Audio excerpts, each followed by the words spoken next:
네, 지난 주중에 우리 시찰 목사님들을 만나서 이야기를 하는 가운데 어느 목사님이 이런 이야기를 했습니다. 주일 낮예배를 마치고 두 가정에서 찾아왔답니다. 그런데 한 가정에서 이렇게 이야기를 했답니다. 목사님이 너무 좌파라서 이 교회를 떠나야 되겠습니다 하고 인사를 하고 떠나더랍니다.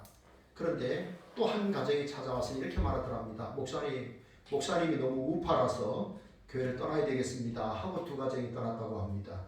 똑같은 설교를 했는데 한 사람은 듣고 목사님이 좌파라고 생각을 해서 교회를 떠난다고 했고, 한 사람은 목사님이 우파라고 생각을 하고 교회를 떠났다고 합니다. 여기서 퀴즈가 나가겠습니다. 그러면 여러분, 이 목사님은 좌파일까요? 우파일까요? 네, 저는요 아까 냉장고를 찾아보니까 파가 없어서 이 물통을 하나 들고 왔는데요, 제가 용가리 마트에서 어떤 때 파를 살 때가 있습니다. 파를 심부름으로. 그래서 제가 그 파를 들고, 내가 왼쪽에 파를 들고 있으면 내가 좌파인가?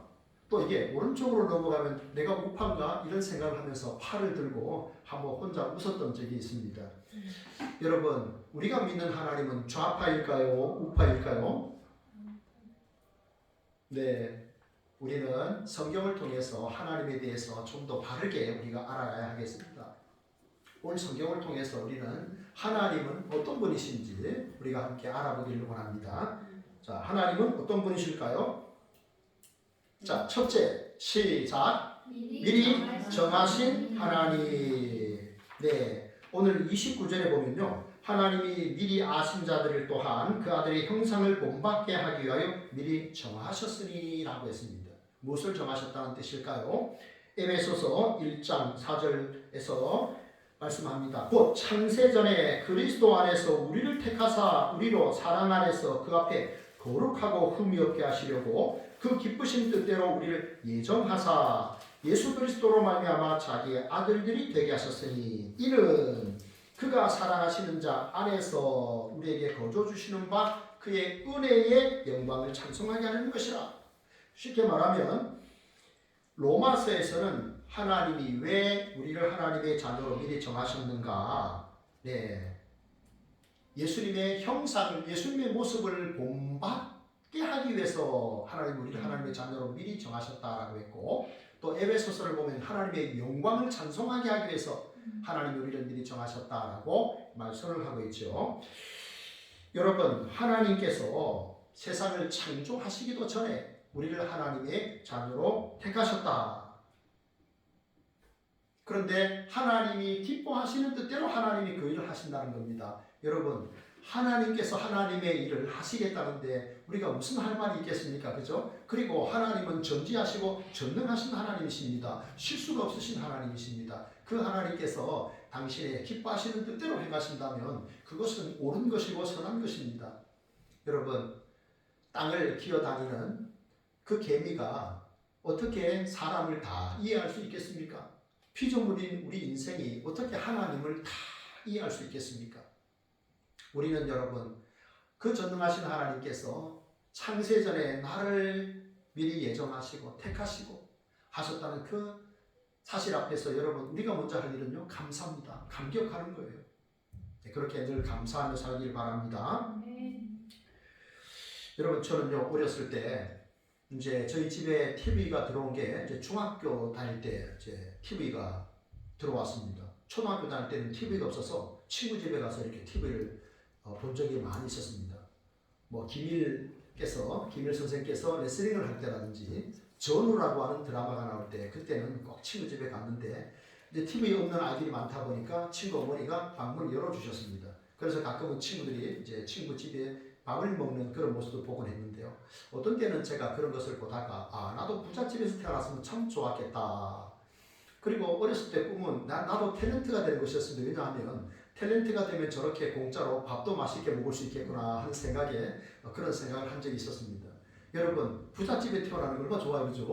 또 뭐 자기 아버지가 국회의원, 장관, 대통령, 뭐 이런 약소 국가의 대통령이 아니라 최소한 그래도 OECD 국가의 대통령, 뭐 이렇게 강대국의 대통령이 되면, 그런 자녀가 되면 얼마나 좋을까 하는 생각을 한 적이 있습니다.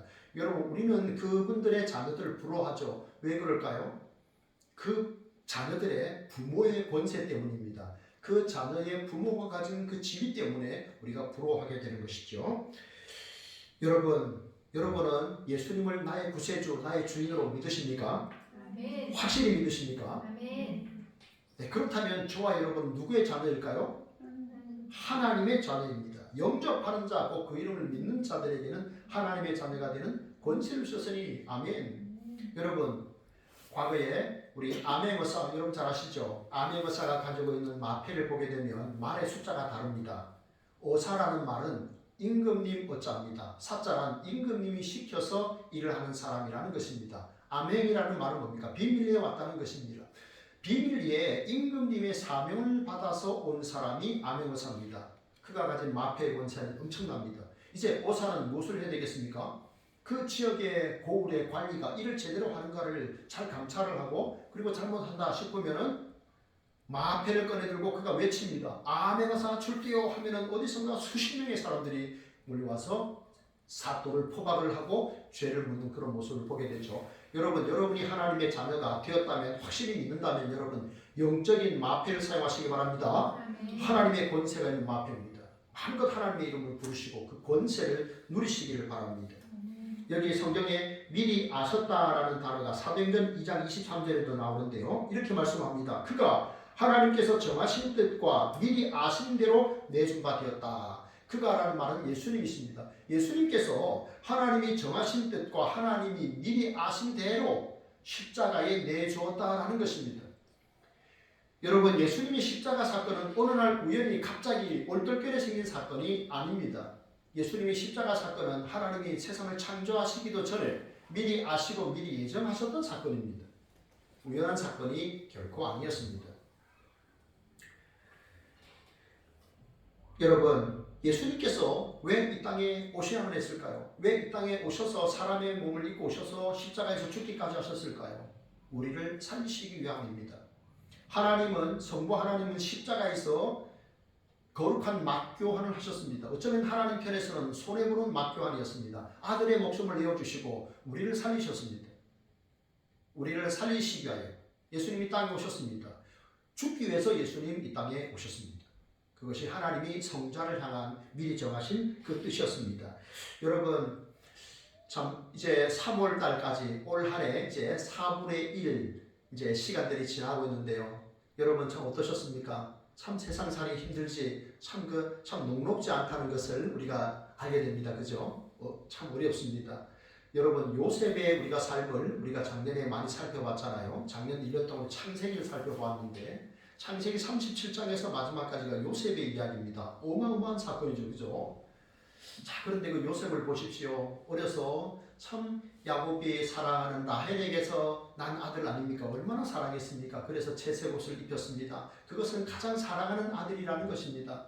그런데 이 아이가 또 꿈을 꿉니다. 자기가 왕이 되는 그런 꿈입니다. 그죠? 지도자가, 큰 지도자가 되는 꿈입니다. 형들의 존경을 받는 꿈입니다. 그런데 그 말을 들은 그 형들은 시기 질투합니다. 그렇잖아도 아버지가 자기 형제들 중에 이 아이를 특별히 사랑하는데 이 아이가 그런 꿈을 꾸고 또 꿈 이야기를 하니 형들이 감정이 별로 안 좋았습니다. 어느 날 아버지 심부름으로 형들에게 이렇게 갔던 이 요셉을 형들이 바라봅니다. 그리고 저기 꿈꾸는 자가 오는도다 라고 말합니다. 그리고 이렇게 말하죠. 우리가 저 아이를 죽이자. 그럼 그 아이의 꿈이 어떻게 될까 하면 조롱했습니다. 물이 없는 우물덩어리에 우물 저 밑에다가 던져버렸습니다. 그런데 또 형제들 중에 우리가 우리의 혈육인 이 아이를 죽인들 무슨 유익이 있겠느냐. 그런데 마침 그때 미디안 상인이 지나가서 그 사람들에게 은 20을 받고 팔아버립니다. 요셉이 어디로 갑니까? 보디발 장군의 집에 노예로 팔려갔습니다. 거기서 여러분 참 힘든 세월을 보냈죠. 11년의 종살이 했습니다. 얼마나 거칠게, 얼마나 힘들게 일했겠습니까? 그리고 2년은 또 억울하게 그 보디발의 아내 때문에 감옥에 가야 했습니다. 여러분, 요셉의 입장에서 생각해보면 하나님께서 그를 정말 이렇게 높여주신다고 했는데 형들의 존경을 받는 그런 인물로 하나님께서 세워주신다고 꿈을 통해서 말씀하셨는데 그 아버지도 꿈을 통해서 그 베델에서 하나님을 만나고 꿈의 사건들이 계속 이어지는데 하나님 이 내 꿈과 이거 점점 멀어지는 거 아닙니까? 억울하게 11년 동안 또 이렇게 형들에게 팔려서 노예살이 했습니다. 게다가 더 억울하게 종살이 이렇게 감옥살이까지 했습니다. 그런데 요셉의 꿈과는 점점 멀어지는 것 같습니다. 참 힘든 세월이었습니다. 하나님의 예정은 있었지만 그 예정을 이루는 그 과정은 힘들었습니다. 얼마나 힘들었겠습니까? 여러분 혹시 그 영화 국제시장을 보셨습니까? 그 주인공이 이렇게 말하죠. 그 부산에서 그 아버지 사진 앞에서 이렇게 말합니다. 아버지, 저 참 열심히 살았지. 그런데 힘들었어요. 이렇게 말합니다. 노년에 대해서 그 할아버지가 돼서 손자 손녀들까지 많은 그 할아버지가 그렇게 말합니다. 아버지, 저 열심히 살았지. 그런데 힘들었어요. 얼마나 힘들었겠습니까? 자기가 가장이 되어서 공부 잘하는 동생 또 대학 보내고 여동생 시집 보내고 월남전 가고 참 힘들게 살았지 않습니까? 힘들었다고 말합니다. 얼마나 힘들었겠습니까? 여러분 노예살이 참 그리고 감옥살이 얼마나 힘들었겠습니까? 그런데 여러분 요셉은 그 상황에서도 원망불평하지 않았습니다. 성경에 그런 기록이 없습니다. 하나님이 그와 함께 하셨다라고 말합니다. 그리고요 그 감옥 안에서 그가 참 꿈의 색을 또 잘 주지 않았습니까? 그죠? 그래서 결국 어떻습니까? 바로가 어려움을 겪었을 때 내가 이런 어려움을 겪었노라 하니까 술 맡은 관원장이 제가 실은 그 감옥에 있었을 때 이런 종을 만났습니다. 그가 꿈의 색을 잘해서 제가 복직이 되었습니다. 그래 그러면 그 자를 불러오라. 그래서 30살에 애굽의 왕 바로를 만납니다. 그리고 바로의 꿈의 해석을 7년 대흉년, 7년 풍년, 7년 흉년 그걸 해석을 다 줍니다. 그리고 어떻게 대비할 것인가도 알려줍니다. 그래서 그가 총리가 됩니다. 여러분 하나님이 미리 정하신 그 하나님의 그 뜻이 있었습니다. 그러나 요셉이 그 모든 과정을 겪는 데는 많은 어려움이 있었습니다. 요셉의 삶을 보면 빛도 있었지만 어둠도 있었고요. 참 평안도 있었지만 환난도 있었습니다. 그러나 하나님은 결국 요셉을 통해서 하나님의 그 계획을 미리 정하신 그 계획들을 하나님이 이루셨습니다. 여러분 참 힘들고 어려운 그러한 나날들이 있습니까? 때로 어렵습니까? 마음이 무겁습니까? 그러나 하나님은 또 살아계십니다. 하나님은 여전히 우리를 위해서 일하고 계신 줄 여러분 믿으시기 바랍니다. 아멘. 네, 하나님이 일하고 계십니다. 여러분 끝까지 하나님을 믿는 그 믿음 속에 나를 하나님의 자녀로 정하신 그 하나님의 선하신 뜻을 온전히 이루어드리는 귀한 우리 성도님들 다 되시기를 주님의 이름으로 축복합니다. 아멘. 둘째입니다. 우리 하나님 어떤 분이실까요? 둘째 시작. 부르시는 부르시는 하나님. 29절 30절 제가 읽겠습니다. 하나님이 미리 아신 자들을 또한 그 아들의 형상을 본받게 하기 위하여 미리 정하셨으니 이는 그로 많은 형제 중에서 맏아들이 되게 하려 하심이라. 또 미리 정하신 그들을 또한 부르시고 부르신 그들을 또한 의롭다 하시고 의롭다 하신 그들을 영원롭게 하셨느니라. 자, 우리 하나님은요 미리 정하시고 그 다음에 뭐 하시냐면요 부르십니다. 하나님이 우리를 부르십니다. 왜 하나님이 우리를 부르셨는가? 그 목적이 굉장히 중요합니다. 여기 보십시오. 로마서에 보면 하나님의 아들의 형상을 본받게 하기 위함이라 그렇습니다. 아들의 모습을 본받으며 살도록 하기 위해서 하나님이 우리를 하나님의 자녀로 부르셨다는 겁니다. 에베소서에 보면 하나님의 영광을 찬송하게 하려고 우리를 부르셨다라고 말씀하셨죠. 여러분 이제 중요한 것은 뭐냐면 그러면 언제부터 우리가 하나님의 자녀답게 살아야 하는가?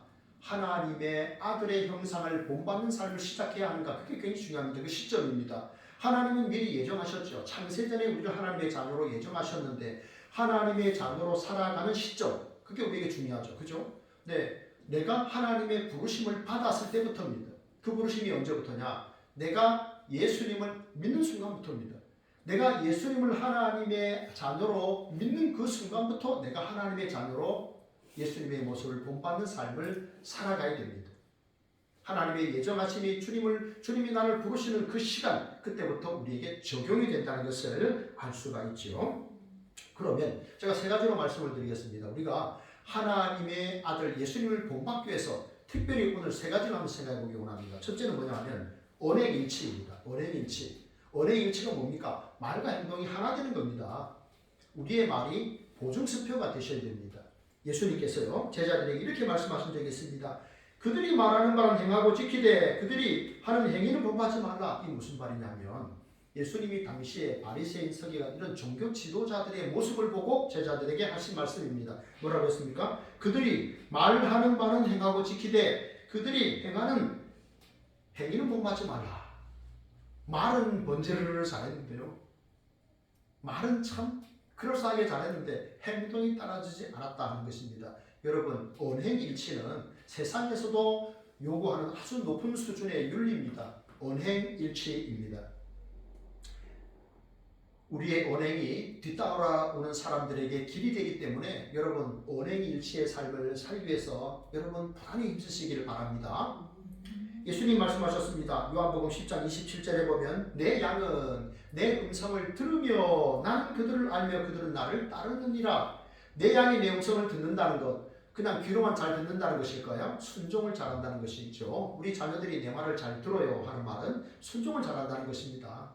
여러분, 듣고 따르는 것을 우리가 한자로 하면 청종입니다. 우리가 병원에 가면 의사가 이렇게 치료를 합니다. 그리고 처방전을 줍니다. 그러면 처방전을 들고 우리는 약국으로 가죠. 약 분업 아닙니까? 그죠? 그래서 약국에 갑니다. 그러면 약사가 약을 지어주면서 자세한 설명을 합니다. 그러면 집에 돌아오면 우리는 어떻게 해야 됩니까? 음식을 먹고 난 이후에 30분 후에 약을 먹어야 되겠죠? 네. 이건 아무리 좋은 약을 내가 받아왔어도 먹지 않으면 그대로 내 책상 위에 놔두고 며칠을 두면 내 몸은 계속 아픈 겁니다. 처방전대로 해야 약의 효력을 우리가 누릴 수가 있습니다. 여러분, 하나님의 말씀이 우리 인생의 처방전이에요. 그 하나님의 말씀을 듣고 따를 때 하나님의 능력이 우리에게 임할 줄 믿으시기 바랍니다. 순종하면 됩니다. 여러분, 예수님도요, 하나님의 뜻을 이루게 오셨습니다. 내가 하늘에서 내려온 것은 내 뜻을 행함이 아니라 나를 보내신 이의 뜻을 행하려 함이라. 그리고 예수님 십자가에서 죽기까지 하셨습니다. 왜냐하면 그것이 성부의 뜻이었기 때문에 우리도 마찬가지입니다. 주님의 말씀 우리가 받고 우리도 또 사람들에게 한 그 말들을 우리가 생활을 통해서 잘 지켜나갈 수 있기를 축복합니다. 두 번째는요, 섬김의 모습입니다. 첫째는 언행일치고 둘째는 섬김인데 마태복음 20장 28절, 마가복음 10장 45절의 말씀은 똑같은 기록이에요. 한 글자도 다르지 않습니다. 인자가 온 것은 섬김을 받으려 함이 아니라 도리어 섬기려 하고 자기 목숨을 많은 사람의 대속물로 주려 함이니라 그거거든요. 결국 한마디로 말하면 뭡니까? 섬김이에요. 하나님의 아들께서 이 땅에 오신 목적이 뭐냐? 자기 목숨까지 내어주시면서 섬기기 위함이라고 말씀했습니다. 여러분, 하나님의 아들이 사람이 되어 오셨어요. 이게 섬김 아닙니까? 그죠? 그리고 그분이 십자가에서 죽기까지 하셨어요. 이것이 섬김의 극치입니다. 이보다 더 큰 섬김이 어디 있겠습니까? 여러분, 하나님의 아들께서 우리를 위해서 목숨까지 내어주셨다면 우리는 어떻게 살아야 되겠습니까? 여러분, 우리가 좀 둘러보면요, 우리의 기도가 필요한 분들이 되게 많아요. 우리의 관심이 필요한 분들이 되게 많아요. 우리의 격려가 필요한 분들이 되게 많습니다. 여러분, 나에게 왜 이렇게 시간이 좀 많지? 좀 여유가 있지? 할 때는 여러분 돌아보시고 다른 사람을 격려하시고 기도해 주시길 바랍니다. 제가요, 어제 대한민국 자살률을 한번 살펴봤습니다. 대한민국 자살률 2023년까지 통계가 나와 있었어요. 그래서 보니까요, 깜짝 놀랐습니다. 70대, 80대 노인의 자살률이 제일 높았어요. 깜짝 놀랐습니다. 그리고 여자보다 남자가 자살률이 한 2.23배 높았습니다. 남자분들이 훨씬 더 자살을 많이 해요. 왜 그럴까? 성격이 급해서 그럴까? 왜 그럴까? 이런 여러 생각을 했는데 왜 사람들이 자살하느냐? 보십시오. 노인들이 자살하는 이유가 뭐냐면 아무도 나한테 연락해 주는 사람이 없어요. 아무도 나한테 관심 가져주는 사람이 없어요. 내가 사나 죽으나 어제 사나 오늘 더 사나 내일 더 사나 아무 일이 상관이 없는 거예요. 그래서 삶을 정리하시는 겁니다. 여러분, 예수님은 목숨까지 내어주시면서 우리를 살리셨다면 우리도 우리의 기도와 관심과 격려가 필요한 분이 반드시 있습니다. 그런 섬김을 행하시길 바랍니다. 그 다음에 또 세 번째는 찬송하는 겁니다. 찬송가. 제가요, 어제 가정예배를 드리다가 우리 가족들에게 저도 하나의 미션을 했습니다. 찬송가 4절까지 다 외우면 내가 기프티콘을 내가 주겠다라고 했습니다. 찬송가 4절까지 외운 게 있습니까, 여러분? 네, 제가 최근에 338장 저희 어머니께서 이렇게 치매 걸리기 전에 제일 좋아하셨던 찬상 내 주를 가까이, 그걸 이제 다 암송을 하고 심지어는 피아노도 한번 쳐봤습니다. 한 손가락으로 이렇게 쳐보게 됐는데요. 여러분, 우리가 하나님을 사귀는 것이 말씀과 기도를 통해서 우리가 하나님을 사귀게 되고 알게 되잖아요. 우리가 하나님을 찬송하기 위해서는요, 하나님이 하신 일을 알아야 돼요. 하나님이 어떤 분이신가, 그것을 우리가 알아야 됩니다. 여러분, 우리가 지금 사사기 읽고 있잖아요.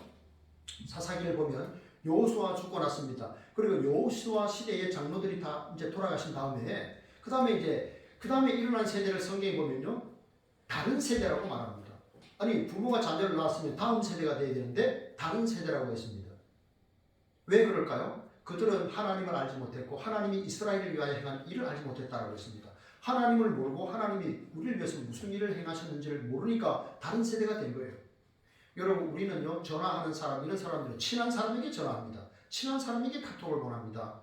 우리가 하나님과 친하면 하나님을 찬송할 수 있어요. 하나님이 너무 어색한 거예요. 하나님이 누군지 날 위해 어떤 일을 행하셨는지 잘 모르면 찬송을 하지 못하게 됩니다. 여러분 먼저 여러분들이 말씀과 기도로 하나님과 친밀한 관계를 사귐을 많이 갖기를 바랍니다. 그리고 여러분 찬송을 통해서 마음껏 하나님의 이름을 높이십시오. 제가 설교 준비를 하다가 마태복음 7장 22절도 이렇게 살펴보게 되었는데요. 마태복음 7장 22절에는 참 두렵고 무서운 말씀이 나옵니다. 나더러 주여 주여 우리가 주의 이름으로 귀신을 쫓아내며 주의 이름으로 많은 권능을 행하지 아니하였나이까 하리니 그때 내가 그들에게 밝히 말하되 예수님이에요. 내가 그들에게 밝히 말하되 내가 너희를 도무지 알지 못하니 불법을 행하는 자들아 내게서 떠나가라. 야, 그죠? 이 사람들은요 주의 이름으로 귀신도 쫓아내고 주의 이름으로 권능도 행했어요. 근데 예수님께서 내가 너희를 도무지 알지 못한다. 불법을 행하는 자들아 내게서 떠나가라. 이렇게 말씀하셨습니다. 여러분 왜 이런 일이 생길까요? 이 사람들은 뭡니까? 주의 이름을 이용만 했어요. 주의 이름을 이용만 했어. 주님을 사랑하는 마음이 없었어요. 그리고 하나님께 드려야 할 영광을 자기가 취한 거예요. 말하자면 여러분 종교를 이용해서 돈벌이 한 사람이에요. 종교를 이용해서 돈벌이 한 사람. 그래서 예수님께서 그들을 향한 평가는 뭡니까? 내가 그들을 도무지 알지 못한다. 보세요. 예수님은 미리 아시고 미리 정하신 자들이라고 했어요. 우리를 미리 아시고 미리 정하셨다고 했는데 내가 그들을 단 한 분도 알지 못했노라. 그들이 주님과 전혀 상관없는 그런 삶을 살았던 거예요. 내게서 떠나가라 그랬습니다. 여러분 29절에 보면 이는 그로 많은 형제 중에서 맏아들이 되게 하려 하심이라는 말씀이 나옵니다. 이 그는 예수님이에요. 예수님이 우리 모든 사람들 가운데 맏아들이 된다는 것은 우리가 하나님의 자녀답게 조금 전에 제가 말씀드린 그러한 언행일치의 삶을 우리가 살아가게 될 때, 섬김의 삶을 살아가게 될 때, 주님을 높이는 찬송하며 살아가는 그런 모습을 먼저 보일 때 예수님이 내 인생의 제1순위가 되십니다라는 것을 증명하는 거라는 거예요. 예수님이 우리 인생의 제1순위가 되도록 증명하는 삶이 우리가 하나님의 자녀답게 살아가는 그런 삶입니다. 구원받기 위해서 그렇게 살아가는 것이 아니라 구원받은 하나님의 자녀이기 때문에 우리는 그렇게 살아가야 합니다. 주중에 우리가 암송한 말씀이 뭡니까? 나를 따라오너라 내가 너희로 사람을 낳는 노부가 되게 하리라 주님 말씀하셨죠.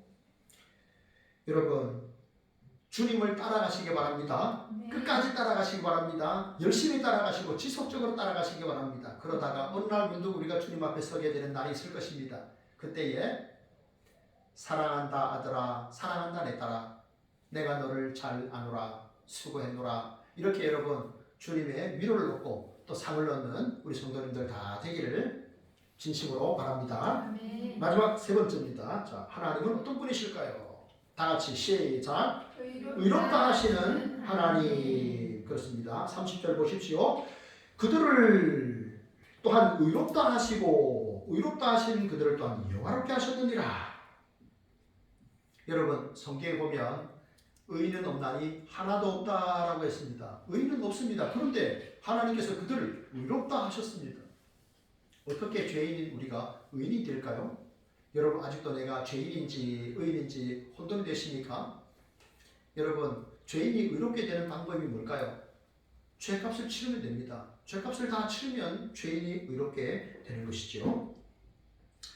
의롭게 된다는 말은요, 여러분 내가 정죄를 당하지 않는다는 거예요. 법정에서 너는 죄인이다, 너는 사형이다 이런 말을 듣지 않는다는 거예요. 왜 그럴까요? 하나님의 아들께서 날 위해 십자가에서 죄값을 다 치러주셨기 때문이에요. 예수는 우리가 범죄한 것 때문에 내어줌이 되고 내줌이 되고 또한 우리를 의롭다 하시기 위하여 살아나셨느니라. 아멘. 여러분 예수님 때문에 저와 여러분이 이미 의롭게 된 줄 여러분 믿으시기 바랍니다. 누군가 여러분에게 죄인입니까? 의인입니까? 라고 말하면 여러분 죄인이라고 나는 예수 그리스도 안에서 의인입니다 라고 말하시기 바랍니다. 아셨죠? 우리는 의인입니다. 예수 그리스도 안에서. 그런데 여러분 이 의의 특징이 있습니다. 이 의의 특징은요, 나에게서 나온 것이 아니라 외부에서 들어왔다는 것입니다. 여러분, 저는요, 이 동그랑땡이라고 하는 이 놀이가 너무 성경적인 놀이라는 생각이 듭니다. 도대체 어느 시대에 누가 어느 분이 만들어진지 모르겠어요. 네. 그런데 여러분, 너무너무 성경적이잖아요? 누군가 막 이렇게 달려오면 내가 얼음 해버립니다. 그럼 이제 내가 죽었잖아요? 그러면 어떻게 이 아이가 살아납니까? 자기 마음대로 살아날 수 있습니까? 아닙니다. 누군가 와서 땡 하고 쳐주는 겁니다. 그게 바로 예수님이 하신 거예요. 우리가 죄로 죽었어요. 죄로 얼어붙었어요. 죄로 이미 죽었는데 하나님이 아들께서 사람이 되어 우리에게 오셔서 우리가 알고 있는, 우리가 알 수 있는 언어로 우리를 만져주신 거예요. 땡 하고 쳐주신 거예요. 그래서 구원을 얻은 거예요. 그래서 이 구원은 나에게서 나온 것이 아니라 하나님이 나에게 찾아오셔서 주신 거예요. 그래서 구원이 내 감정 따라 흔들리는 게 아니에요. 구원은 하나님의 말씀에 근거한 것이고 하나님이 이루시는 거예요.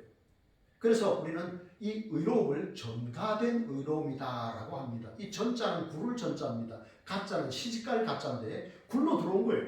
나에게 굴로 들어온 거예요. 내 것이 원래 없었어요. 나는 의롭지 못했어요. 근데 하나님이 하나님의 아들을 보내셔서 나를 의롭다 하신 거예요. 그런 의로움의 특징이 있습니다. 여러분, 천국은 누가 들어갑니까? 의인이 들어갑니다. 죄인은 들어갈 수가 없습니다. 천국에는 의인만 들어갑니다. 죄인은 들어갈 수 없어요. 죄 문제를 용서받은 사람들은 다 의인인 거예요. 그러면 믿음이 중요한데 이 믿음이 어떻게 생겼는가 하는 것입니다. 우리 안에 도대체 이 믿음이 어떻게 생겼는가? 대한민국에서 일어난 십자가 사건도 아니고 2000년 전에 그것도 이스라엘 땅에서 일어난 그 사건인데 어떻게 내가 그것을 믿을 수 있는가? 그 믿음도 여러분 하나님의 은혜입니다. 너희가 그 은혜로 인하여 믿음으로 말미암아 구원 얻었나니 이것이 너희에게 난 것이 아니요 하나님의 선물이라. 이는 행위에서 난 것이 아니니 이는 누구든지 자랑하지 못하게 함이라. 에베소서 2장 8절 9절 말씀이에요. 여러분, 우리의 믿음은 그 또한 하나님의 은혜입니다. 너희가 그 은혜로 인하여 믿음으로 말미암아, 우리가 믿음 생활을 하게 된 것도 은혜입니다. 하나님이 은혜 주셔서 우리가 믿게 된 거예요. 이 얼마나 감사드린지도 모릅니다. 여러분, 우리가 부활절에 여러분 어쨌든 한 영혼이라도 귀한 영혼들을 데려와서 복음을 듣게 해야 되는데 여러분, 우리가 전도하는 거 쉽지 않죠. 네, 믿게 하는 거 쉽지 않습니다. 그런데 여러분, 우리가 착각해서는 안 될 게 있습니다. 누가 믿게 하는가 하는 것입니다. 데려오는 일은 우리가 열심히 할 수 있지만 누가 믿게 하는가 하는 것입니다. 누가 나를 믿게 했는가 생각해 보십시오. 여러분, 누가 나를 예수님 믿게 하셨습니까? 그것은 성령님이 하시는 겁니다. 고린도전서 2장 4절과 5절의 말씀입니다. 내 말과 내 전도하니 설득력 있는 지혜의 말로 하지 아니하고 다만 성령의 나타나심과 능력으로 하여 너희 믿음이 사람의 지혜에 있지 아니하고 다만 하나님의 능력에 있게 하려 하였노라. 아멘. 여러분, 믿게 하시는 분 누굽니까? 성령님이십니다. 하나님이 하십니다. 성령의 능력으로 하나님의 능력으로 하는 거예요. 우리가 이렇게 믿게 되면요, 우리가 예수님 믿게 되잖아요. 그럼 예전에 부끄럽게 생각했던 것을 이제 자랑하면서 합니다. 제가요, 대학에 다닐 때 자취를 하게 됐는데 자취방에서 이제 학교까지 가려면 반드시 지나가야 되는 교회가 하나 있었습니다. 이제 신광교회라는 교회인데 대학 1학년 때는 그 신광교회를 뭐라고 말했냐면 신을 광적으로 섬기는 교회다라고 했습니다. 조롱을 했습니다. 신광교회를 신을 광적으로 섬기는 교회다라고 조롱을 1년 동안 그렇게 조롱을 했습니다. 그러다가 대학 1학년 겨울방학 때 제가 그때 이제 감리교회 청년부에 고향교회 다녔는데요. 친구가 이제 가자고 해서 따라갔는데 어느 남자 권사님의 이 청년들에게 말씀을 전하는데 확 믿어졌습니다. 20살 겨울 때였습니다. 그리고 이제 또 이제 21살에 2학년이 되어가지고 또 이제 대학에 와서 이제 자취방에서 이제 학교를 가는데 학교를 갔다가 돌아오는 길이었는데 수요일 저녁이었어요. 그 위에서 종을 쳤습니다. 그때가 88년도인데 종을 땡땡땡 쳤는데요. 제가 같이 가던 그 형하고 그 형은 이제 수학교육과를 다녔는데 형, 우리 함께 교회 갈까요? 라고 말했어요. 그 형도 전라도 어느 지역에서 교회를 다녔습니다. 그래서 그 형하고 같이 그 수요일 저녁에 그 교회를 가게 된 거예요. 그리고 그날 바로 등록을 했습니다. 저는 그 종소리가 하나님이 나를 부르는 종소리다라는 생각을 했어요. 그 형은 그 후로 다니진 않았고 저는 계속 다녔습니다. 그런데 놀라운 사실이 있죠. 제가 거기서 전도도 열심히 하고요. 나중에요, 전도사도 했어요. 신학대학원에 들어가면서 그 교회에서 전도사도 했어요.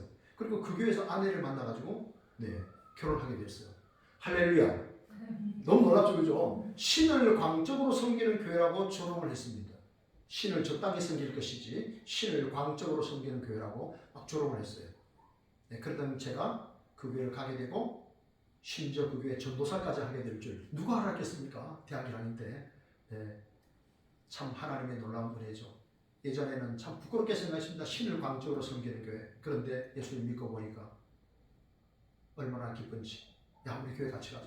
그래서 교회 친구들 뭐 이렇게 선배 또 후배 이렇게 막 전도해가지고 교회 간 기억이 있습니다. 하나님 하시는 일은 참 크고 놀랍다는 것을 우리는 알 수 있죠. 여러분, 제가 지난주에 설교를 하면서 마틴 루터가 종교개혁을 할 때 이야기를 했습니다.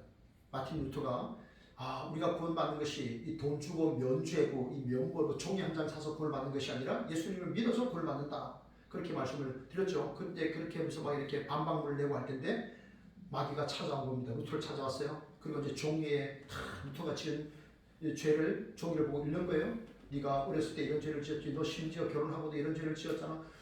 그런데 루터가 막 기절할 정도랍니다. 마귀가 얼마나 잘하겠어요, 그죠? 하나님이 아시는 죄, 마귀가 아는 죄, 내가 아는 죄가 있잖아요. 자, 그런데 이제 마귀가 이제 낱낱이 다 아니까 그럼 막 기절할 정도로 루터가 힘들어했답니다. 그런데 마지막에 이렇게 말했답니다. 그래, 네 말이 맞아. 그런데 그 밑에다 이렇게 적어. 이 모든 죄는 나사렛 예수 그리스도의 이름으로 이미 용서를 받았노라. 그렇게 기록해줘. 라고 하니까 마귀가 그 말을 듣고 쫓겨갔다 그래요. 그래서 종교개혁을 일으켰다고 합니다. 여러분, 우리는 예수 그리스도 안에서 이미 죄사함을 받은 의롭게 된 자들인 줄 여러분 믿으시기 바랍니다. 아멘. 우리가 이미 의롭게 되었다면 이제는 어떻게 됩니까? 하나님을 생각해야 되는 거예요. 하나님의 일을 생각해야 되는 거예요. 영의 일을 생각해야 됩니다. 제가 지난주에 그런 말씀 드렸죠. 제 대학 선배 한 사람이 통합청 목사가 되었는데 어찌하면 주를 기쁘시게 할까? 이 사람의 카톡의 내용은 바뀌지 않아요. 사진도 바뀌지 않고요. 글도 바뀌지 않아요. 목사님들이 많이 대부분이 글이 잘 안 바뀌어요. 어찌하면 내가 주를 기쁘시게 할까? 이번에 참 평생 주를 기쁘시게 하는 삶을 살아가는 사람이구나 이런 생각이 들었어요. 예수님을 믿고 이렇게 됐다면 여러분 우리 하나님의 일을 생각해야 됩니다. 하나님을 먼저 생각하셔야 됩니다. 그리고 있잖아요. 의롭게 하신 일을 영화롭게 했다라고 했거든요. 이 영화롭게 되는 나라를 생각해야 됩니다. 내가 하나님의 나라에 들어가고 주님 다시 오시는 그 재림의 때를 생각해야 됩니다. 여기 하나님께서 우리를 의롭다 하신 하나님께서 우리를 영화롭게 하셨느니라고 했는데 이거 과거형이네 이상하지 않은가 이렇게 생각할지 모르는데요. 확실한 미래의 일은 헬라어에서는요 과거형을 씁니다. 확실하게 될 일. 네. 그것을 과거형으로 썼어요. 그러니까 그렇게 이해하시기 바랍니다. 그러면 우리가 영화롭게 된다는 것은 무슨 뜻일까? 세 가지입니다. 중요한 의미가 있습니다. 자, 우리가 영화롭게 된다라는 말씀은요. 첫째는 뭐냐 하면요. 내가 죄에서 완전히 해방된다는 뜻입니다. 지금은 여러분 우리가 예수님을 믿고 있음에도 이 죄의 욕구가 살아있습니다. 이 죄악의 욕구가 살아있습니다. 우리는 여전히 죄의 지배를 받는 거예요. 그래서 날마다 기도합니다. 또 하나님 앞에 기도하고 또 죄 짓고 또 하나님 앞에 용서를 구하고 이런 삶을 계속 살아가게 되잖아요. 그런데 주님 재림하시면요. 그때는요. 우리가 더 이상 죄의 영향력에 놓여있지 않습니다. 완전히 죄를 떠납니다. 그렇게 됩니다. 그게 영화로운 상태가 되는 거예요. 두 번째는 어떤 거냐면 내가 예수님과 친밀한 관계를 누리는 거예요. 지금은 저도 목사지만 예수님을 잘 모릅니다. 그죠? 우리가 성경을 통해서 알려주신 그만큼만 알 뿐이고 그것도 제대로 모르잖아요. 그런데 그날은 어떻습니까? 내가 주님과 친밀한 사귐, 친밀한 관계를 내가 누리게 됩니다. 네. 내가 주님과 너무너무 이렇게 동행하는 사진 하나 본 것 같은데 마주보며 대화를 나누는 거죠. 지금은 있잖아요. 아니잖아요. 그죠? 그런데 그날은 그렇게 친밀하게 내가 주님과 사귀게 되고 그래서 주님의 사랑으로 내가 가득 차게 되는 거예요. 그래서 사랑을 마음껏 실천하며 살아가게 됩니다. 주님과 친밀하게 사귀게 되고 주님의 사랑을 마음껏 이렇게 실천하게 됩니다. 세 번째는요. 내가 영원하게 된다는 것은 내 몸이 지금 이 죽을 몸, 병들 몸, 썩을 몸에서 완전한 몸이 된다는 거예요. 더 이상 죄와 사망과 질병이 나를 다스릴 수 없습니다. 영원한 몸이 됩니다. 완전한 몸이 됩니다. 영적인 그러한 신령한 몸이 되는 것입니다. 아주 강한 몸이 되는 것이에요. 그게 바로 영화로운 상태를 이야기합니다. 여러분, 우리는 참 한계가 있죠. 몸을 지닌지라 어디 가고 싶어도 참 여러 가지 것 때문에 가지를 못해요. 그런데 우리는 생각으로 갈 수 있습니다. 그죠? 생각으로는 갈 수 있어요. 생각으로는 미국도 갈 수 있고 영국도 갈 수 있고 러시아도 갈 수 있고 독일도 갈 수 있고 일본도 갈 수 있고 우리는 생각으로 다 갈 수 있는 거예요. 마음으로 갈 수 있는 거예요. 여러분 생각해 보십시오. 내가 이제 이 몸을 떠나서 하나님의 나라에 입성하게 될 때, 또 내가 살아있는 동안에 주님이 재림하실 때, 내가 영화로운 상태가 된다. 얼마나 복된가. 더 이상 죄가 나를 지배하지 못하고 내가 영원한 몸, 강한 몸이 되어서 주님과 함께, 주의 백성과 함께 영원토록 내가 주님을 찬송하며 교제 나누며 살게 될 그날, 얼마나 기쁜 날입니까? 여러분, 그날이 우리에게 옵니다. 그래서 우리는 끝까지 우리가 주님의 오심을 사모해야 됩니다. 그래서 요한계시록 말씀합니다. 22장 20절, 이것들을 증언하시는 이가 이르시되 내가 진실로 속히 오리라 하시거늘 아멘. 주 예수여 오시옵소서. 한번 저를 따라하겠습니다.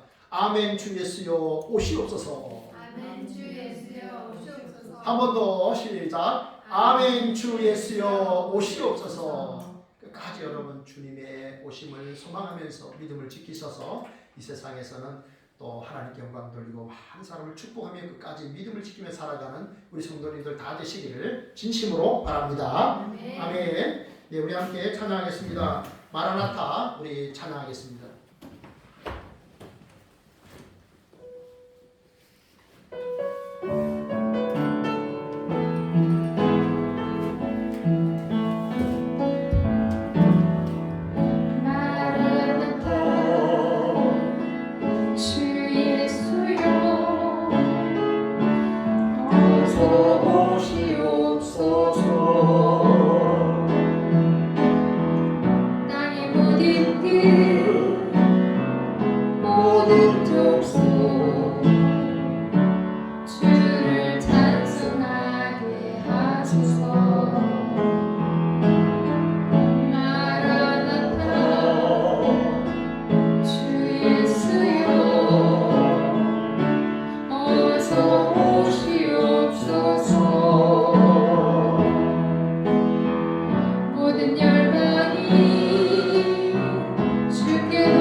하나님 앞에서 신실하게 믿음을 지키며 하나님께 영광 돌리며 살아가게 하옵소서. 기도합니다.